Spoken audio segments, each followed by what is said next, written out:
दोस्तों नमस्कार, मैं राकेश श्रीवास्तव। पंजाब, उत्तराखंड, बिहार और जम्मू कश्मीर में बाढ़ से हाहाकार मचा हुआ है। सैकड़ों लोगों की मौत हो चुकी है और करोड़ों की संपत्ति तबाह हो चुकी है। लोगों का जनजीवन पूरी तरह से पटरी से उतर चुका है, खाने खाने को मोहताज है। लेकिन अगर आपने किसी भी एक ऐसे संगठन को यहां लोगों की मदद करते हुए देखा हो जो हिंदुत्व के नाम पे झंडा उठाकर देश भर में घूमते हैं, तो आप नाम जरूर बता दें। वो पंजाब जो देश भर में अपने लंगर चलाकर करोड़ों अरबों लोगों को हर दिन खाना खिलाकर उनकी भूखमरी दूर करती रही है, वो पंजाब आज ऐसे लोगों को ढूंढ रहा है जो उसकी मदद के लिए आगे आए। लेकिन आपने देश भर में फैले बाबाओं, रामदेव बाबा से लेकर आप जितने बाबा हैं, धीरेन्द्र शास्त्री, जितने भी बाबा आप ले ले, हिंदूवादी बाबा, एक भी बाबा या उसके जो सेवादार है उन्हें आप कहीं नजर आते हुए देखेंगे नहीं कि वो किसी व्यक्ति को बचा रहे हैं या किसी व्यक्ति की मदद कर रहे हैं। ये सारे मठाधीश अपने अपने मठों में बैठकर भाषण देते हैं और दुनिया को ज्ञान बांटते हैं और करोड़ों अरबों की संपत्ति इकट्ठी कर रखे हैं। जेट प्लेन में सफर करते हैं और इनका जो आप जीवन शैली देख लेंगे तो आपको ऐसा लगेगा कि इस देश में बाबा बनना सबसे बड़ा फायदेमंद और सबसे सुरक्षित जॉब है, क्योंकि आप आईएएस बन जाए, आईपीएस बन जाए, लेकिन ऐसे ऐसो आराम की जिंदगी आप शायद ही जी पाए। लेकिन इन बाबाओं के हाथ से ये हिंदूवादी संगठनों के नाम पे जो देश भर में अपनी हुकूमत चलाना चाहते हैं, लोगों को नसीहत बांटते हैं और ये बताने की कोशिश करते हैं कि देश की संस्कृति के हिसाब से हमें कैसे जीना चाहिए, हमें क्या खाना चाहिए, हमें क्या पीना चाहिए। ऐसे किसी भी शख्स को आपने पंजाब, उत्तराखंड, जम्मू कश्मीर या बिहार में आपने बाढ़ के जो पीड़ित है उनकी मदद करते हुए देखा होगा तो आप जरूर नाम बताएं। हमें कमेंट करके ऐसे व्यक्ति का नाम और तस्वीर जरूर भेजना, ताकि मैं देखना चाहता हूं कि देश भर में जो आरएसएस के कार्यकर्ता घूमते हैं चुनाव के दौरान और लोगों को वोट करने के लिए प्रेरित करते हैं, ऐसे किसी भी आरएसएस कार्यकर्ता को आपने बाढ़ पीड़ितों को मदद करते हुए देखा हो तो उसका नाम जरूर आप बताएं। किसी भी भारतीय जनता पार्टी के नेता कार्यकर्ता को आपने बाढ़ पीड़ितों की मदद करते हुए देखा या पंजाब में आपने देखा हो तो आप जरूर नाम बताना। आपने शायद ही देखा होगा और शायद मेरा जहां तक अनुमान है आप जरूर ढूंढ नहीं पाएंगे। लेकिन इसी पंजाब के लोग देश भर में लंगर चलाते हैं और जहां भी मौका लगता है वो लोगों की सेवाओं के लिए आगे आते हैं। पंजाब से वीडियो आया था सामने, उसमें हमने देखा कि सैकड़ों की संख्या में पंजाबी ही पंजाबियों की मदद कर रहे हैं। कुछ संख्या में मुस्लिमों को भी देखा गया कि वो किस तरह से मदद कर रहे हैं। लेकिन आपने किसी भी गेरुआ धारी को आपने देखा नहीं होगा जो किसी की मदद कर रहे हो। ये जरूर आपको बिहार में जो भारतीय जनता पार्टी ने बंद बुलाया था उस दौरान सड़कों पे गुंडागर्दी करते हुए नजर आए होंगे, महिलाओं को जबरन उनके स्कूल जाने से रोकते हुए नजर आए होंगे, गर्भवती महिला को हॉस्पिटल जाते हुए रोकते हुए नजर आए और कई लोगों को जबरन धकेल कर, गिराकर, मारपीट करके इस बंद में शामिल करते हुए नजर आए। लेकिन देश भर में जब कहीं भी बाढ़ आता है, आपने किसी भी ऐसे गेरुआ धारू या हिंदूवादी संगठन के नाम पर देश भर में अपनी राजनीति चमकाने या गुंडागर्दी करने वाले किसी भी शख्स को शायद आपने नहीं देखा होगा। सिर्फ इतना ही भर नहीं है, देश के प्रधानमंत्री चाइना जाते हैं और चाइना से वापस लौटने के बाद उन्हें पंजाब याद नहीं आता है, उन्हें जम्मू कश्मीर याद नहीं आता है, उन्हें बिहार में बाढ़ से प्रभावित लोग नजर नहीं आते हैं। वो आंसू कहां बहाते हैं तो उनकी मां को किसी एक ऐसे शख्स ने गाली दिया जो अज्ञात है। एक पंक्चर ठीक करने वाले शख्स ने प्रधानमंत्री नरेंद्र मोदी की मां को गाली दी थी। किसी भी मां को गाली देना शर्मनाक है और उस व्यक्ति को जरूर सजा मिलनी चाहिए। लेकिन क्या सिर्फ देश एक मां को गाली देने की वजह से देश भर में जितनी समस्याएं हैं वो खत्म हो गई, उस पर चर्चा नहीं होनी चाहिए? क्या प्रधानमंत्री नरेंद्र मोदी का कंसर्न खत्म हो गया?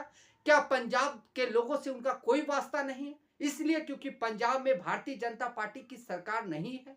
वहां आम आदमी पार्टी की सरकार है, इसलिए वहां के जो लोग प्रभावित है उसे लेकर कोई संवेदना नहीं व्यक्त करनी चाहिए।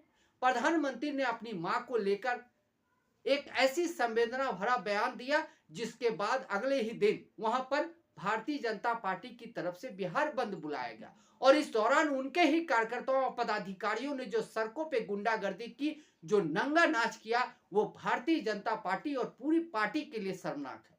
लेकिन इस पर भी कोई बयान सामने नहीं आया। अब कहा जा रहा है कि प्रधानमंत्री नरेंद्र मोदी मणिपुर के दौरे पे जाने वाले हैं।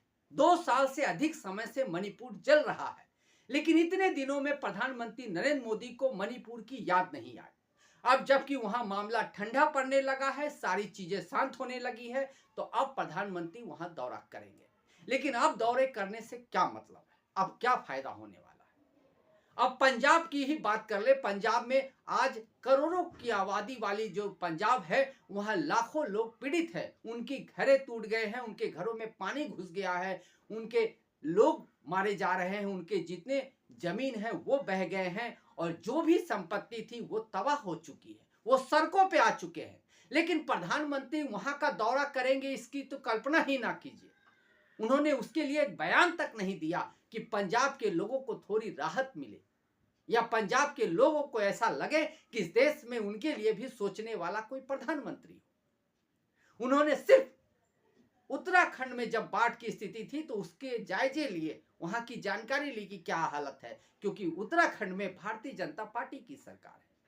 तो क्या सरकार आपकी अगर नहीं है तो क्या आप देश के प्रधानमंत्री होने के नाते उस राज्य की स्थिति का जायजा नहीं लेंगे या जानकारी नहीं लेंगे? क्या बिहार के बाढ़ पीड़ितों की इसलिए जानकारी नहीं ली गई क्योंकि वहां भारतीय जनता पार्टी की सरकार नहीं है, बल्कि गठबंधन की सरकार है? जेडीयू के साथ आप गठबंधन में सरकार चला रहे हैं, लेकिन वहां के लोगों के साथ आपकी कितनी सिंपैथी है वो दिख रहा है।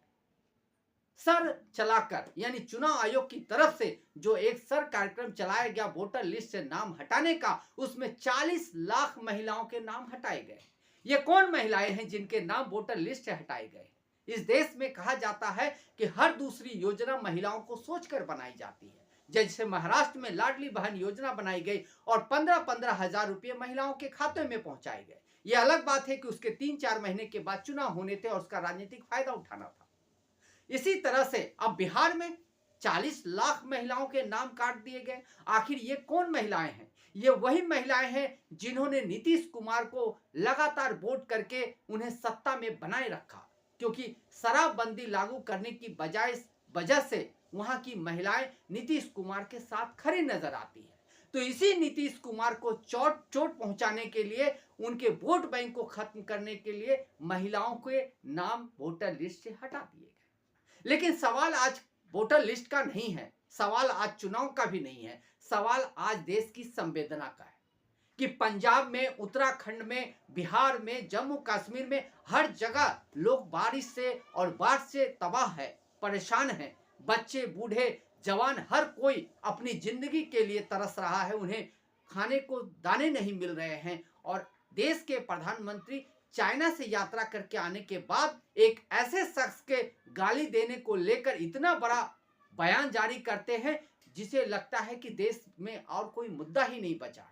क्या प्रधानमंत्री ने खुद कभी देखा है कि उनके जो पार्टी के प्रवक्ता है वो चैनलों पे बैठकर किस तरह से दूसरी पार्टियों के नेताओं की मां की गालियां देते हैं, बहनों की गालियां देते हैं? उनकी बात तो छोड़ दे, खुद प्रधानमंत्री ने सोनिया गांधी को लेकर, राहुल गांधी को लेकर, इंदिरा गांधी को लेकर और तमाम महिलाओं को लेकर, शशि थरूर की जो पत्नी थी उन्हें लेकर क्या क्या बयान दिया था, क्या उन्हें याद है? क्या किसी भी कांग्रेसी नेता ने उनकी मां को गाली दिया या राष्ट्रीय जनता दल के किसी नेता ने कांग्रेसी ने या प्रधानमंत्री नरेंद्र मोदी की मां को गाली दिया था? एक ऐसे शख्स ने गाली दिया था जो अज्ञात है, उसे पुलिस ने गिरफ्तार भी कर लिया है और कांग्रेस राजद ने इसका खंडन भी किया है और कहा है कि यह निंदनीय है। फिर आप कौन सा अपील कर रहे थे और किस तरह का दुखड़ा रो रहे थे? जब आपने ही परंपरा शुरू की है इस देश में तो वो कहीं ना कहीं तो पहुंचेगी। फिर भी किसी की मां बहन को गाली देने का समर्थन नहीं किया जा सकता और मैं खुद भी नहीं करता, लेकिन इसका आखिर संस्कार कहां से आगे बढ़ा? देश के प्रधानमंत्री होने के नाते आपको खुद भी इसका ध्यान रखना चाहिए और पार्टी के कार्यकर्ताओं को ध्यान रखना चाहिए। प्रेम शुक्ला जैसे आपके प्रवक्ता चैनलों पे बैठ के किसी की मां को भद्दी गालियां देते हैं, लेकिन आज भी वह आदमी आपके प्रवक्ता बने बैठे हैं। ऐसे सैकड़ों उदाहरण पड़े हुए हैं।